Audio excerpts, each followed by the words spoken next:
이민년 새해 첫 경매를 시작한 위판장엔 활기와 기대가 넘쳐났습니다. 지난해 어획량 감소와 코로나19로 어려움을 겪었던 어민들은 올 한 해 만선과 안전을 기원했습니다.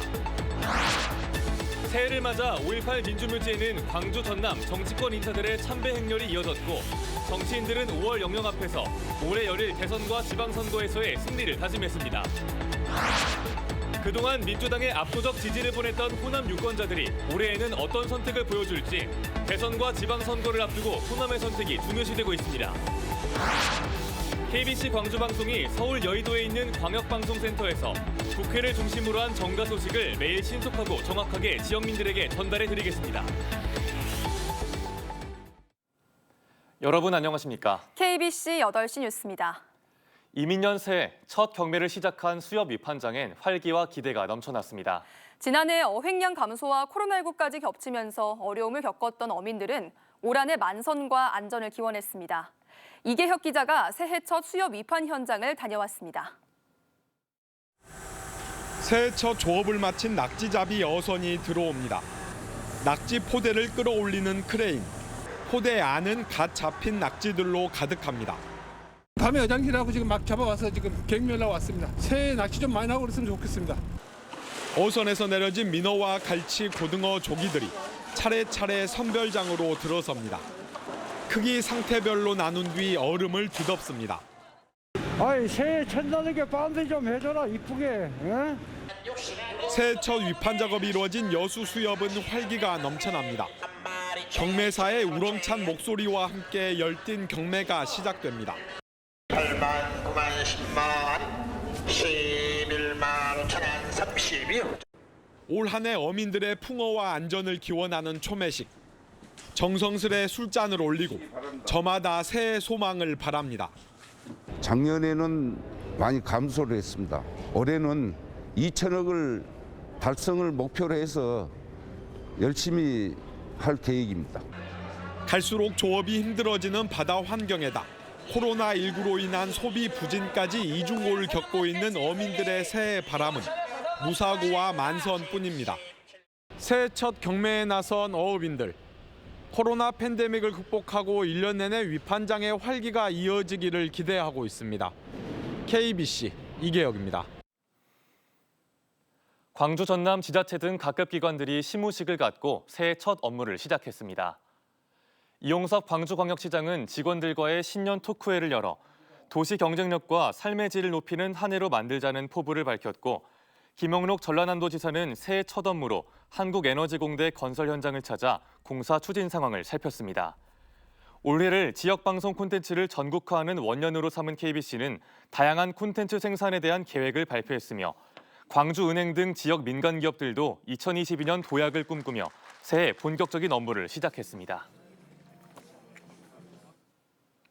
새해를 맞아 5.18 민주묘지에는 광주 전남 정치권 인사들의 참배 행렬이 이어졌습니다. 5월 영령 앞에 고개를 숙인 정치인들은 올해 열릴 대선과 지방선거에서의 승리를 다짐했습니다. 조윤정 기자입니다. 이민년 새해 광주 전남 정치권 인사들의 발걸음은 일제히 5.18 민주묘지로 향했습니다. 가장 먼저 참배에 나선 더불어민주당 광주시당은 헌화화 분향을 마치고 3월 대선에 대한 남다른 각오를 다졌습니다. 대통령 선거가 있는 올해 제4기 민주정부를 창출하는 것이 가장 큰 과제입니다. 5월의 정신으로 제4기 민주정부를 기필코 실현해내겠다라고 하는 민주당 전남도당 역시 묘역을 찾아 5.18 열사들을 추모하고 5월 정신을 이어받아 반드시 대선에서 승리하겠다고 강조했습니다. 뒤이어 추모탑 앞에 선 정의당은 현재의 거대 양당 구조엔 희망이 없다며 지지를 호소했습니다. 5.18 영령들이 염원했던 제대로 된 대한민국을 만들기 위해서 정의당이 최선을 다하겠다는 마음으로 국민의힘은 내일 망울동을 찾아 참배하고 호남 민심 잡기 행보에 본격적으로 나설 계획입니다. 각 당 관계자들은 대선과 지방선거가 함께 치러지는 2022년 새해를 5.18 묘역 참배로 시작하며 민주주의 가치를 되새겼습니다. KBC 조윤정입니다.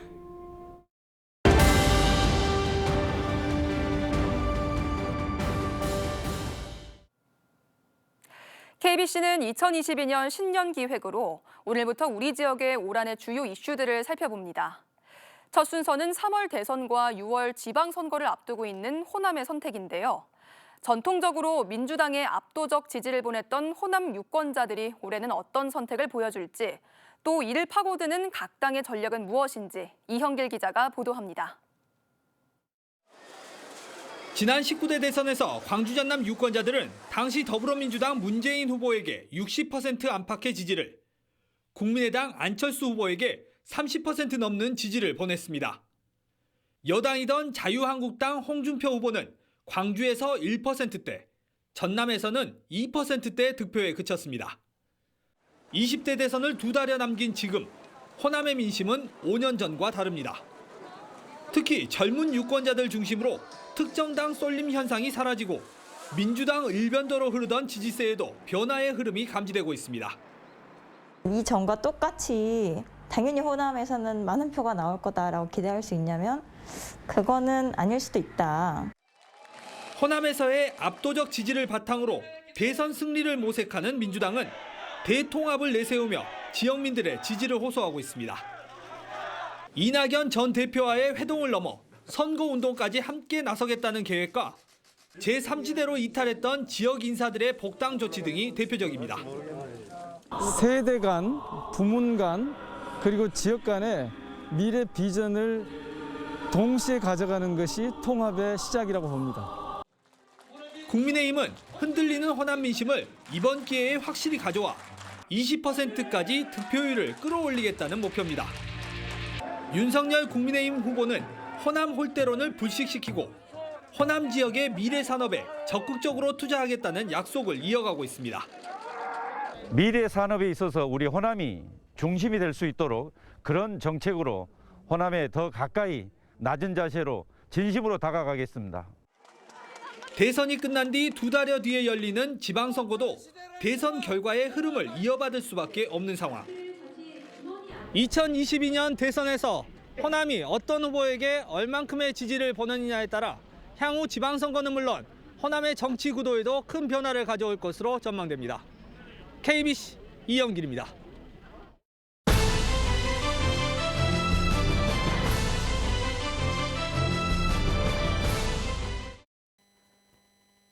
KBC 서울 방송센터에서 전해드리는 여의도 정가 소식입니다. 첫 소식입니다. 이재명 더불어민주당 대선 후보와 이낙연 전 대표가 모레 광주를 찾습니다. 국가비전 국민통합위원회 공동위원장인 두 사람은 오는 5일 첫 방문 지역으로 텃밭인 광주를 찾아 김대중 컨벤션센터에서 비전위원회 첫 회의를 엽니다. 이재명 후보와 이낙연 전 대표가 함께 호남 일정을 소화한 건 지난해 9월 광주 전남 지역 순회 경선 이후 처음입니다. 이번 광주 방문은 명락 연대를 통한 원팀 행보로 갈라진 호남 민심을 결속시키고 집토끼를 잡는 데 방점이 찍혀 있습니다. 최근 지지율 하락을 면치 못하고 있는 윤석열 국민의힘 대선 후보가 선대위 쇄신을 위해 일정을 잠정 중단했습니다. 윤석열 후보의 이 같은 결정은 김종인 총괄선대위원장이 본부장 사퇴를 포함한 선대위의 전반적인 개편 의사를 밝힌 데 따른 것으로 대선을 2달여 앞둔 시점에 인적 쇄신은 어렵다고 일축했던 기존 입장에서 한 발 물러선 것입니다. 신년 여론조사에서 윤석열 후보는 이재명 더불어민주당 대선 후보에 크게 뒤지는 데 이어 안철수 국민의당 대선 후보 지지율이 2자릿수로 상승하는 등 야권 통합론이 제기되면서 당내 위기감이 고조되고 있습니다. 국회 보건복지위 소속의 더불어민주당 김원희 의원이 이재명 대선 후보의 공공의료 관련 공약에 대해 환영의 뜻을 밝혔습니다. 김원희 의원은 인구 1000명당 의사 수가 서울은 3.2명, 전남은 1.7명으로 수도권과 지역 간 의료 불균형이 심각한 상황에서 공공의료 강화를 제시한 이재명 후보의 공약을 환영한다고 말했습니다. 시도 광역단체 중 유일하게 의대가 없는 전남 지역의 오랜 염원이 실현될 가능성이 커졌다고 김원희 의원은 강조했습니다.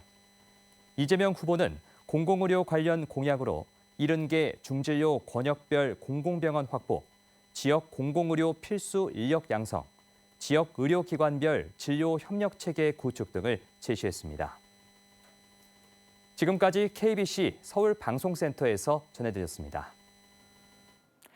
지난해 코로나19 확진 판정을 받은 뒤 숨진 90대 확진자 2명이 오미크론 변이 바이러스에 감염됐던 것으로 확인됐습니다.